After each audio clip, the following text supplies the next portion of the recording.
ನಮಸ್ಕಾರ ಎಲ್ಲರಿಗೂ.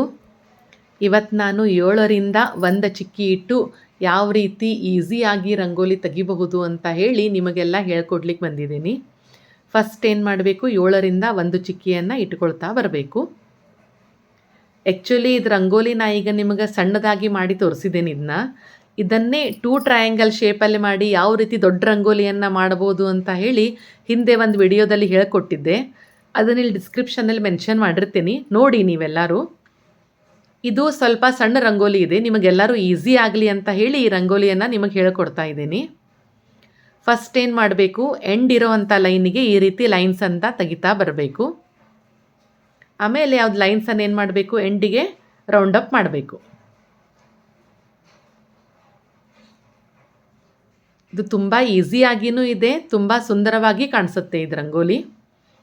ಆಮೇಲೆ ಏನು ಮಾಡಬೇಕು, ಎರಡೆರಡು ಚಿಕ್ಕಿಗಳನ್ನು ತೆಗೆದು ಈ ರೀತಿ ಟ್ರಯಾಂಗಲ್ ಮಾಡ್ತಾ ಬರಬೇಕು. ನಾನು ಹಿಂದೆ ವಿಡಿಯೋದಲ್ಲೂ ಹೇಳಿದ್ದೆ, ನೀವು ಒಂದು ಸಲ ಪೆನ್ನು ಪೇಪರ್ ತೊಗೊಂಡು ನೀವು ಒಂದು ಸಲ ಪ್ರಾಕ್ಟೀಸ್ ಮಾಡಿದರೆ ರಂಗೋಲಿಯನ್ನು ಈಸಿಯಾಗಿ ತೆಗಿಬಹುದು ಅಂತ. ನೀವೆಲ್ಲರೂ ಪ್ರಯತ್ನ ಮಾಡಿ ಈ ರಂಗೋಲಿನ ಈಸಿಯಾಗಿ ತೆಗಿಲಿಕ್ಕೆ. ಈ ರೀತಿ ಮಾಡಿ ನಾವು ಈ ರಂಗೋಲಿಯನ್ನು ಮುಗಿಸ್ಬೋದು. ಮಧ್ಯದಲ್ಲಿ ಒಂದು ಟ್ರಯಾಂಗಲ್ ಬರುತ್ತೆ. ಇದು ನಾನು ನಿಮಗೆ ನಿತ್ಯವೂ ಹೇಳ್ಕೊಡ್ತಿರುವಂಥ ರಂಗೋಲಿ ನಿಮಗಿಷ್ಟವಾದರೆ ದಯವಿಟ್ಟು ನನ್ನ ಚಾನಲ್ಗೆ ಸಬ್ಸ್ಕ್ರೈಬ್ ಮಾಡಿ, ಶೇರ್ ಮಾಡಿ, ಕಮೆಂಟ್ ಕೊಡಿ. ಎಲ್ಲರಿಗೂ ಧನ್ಯವಾದಗಳು.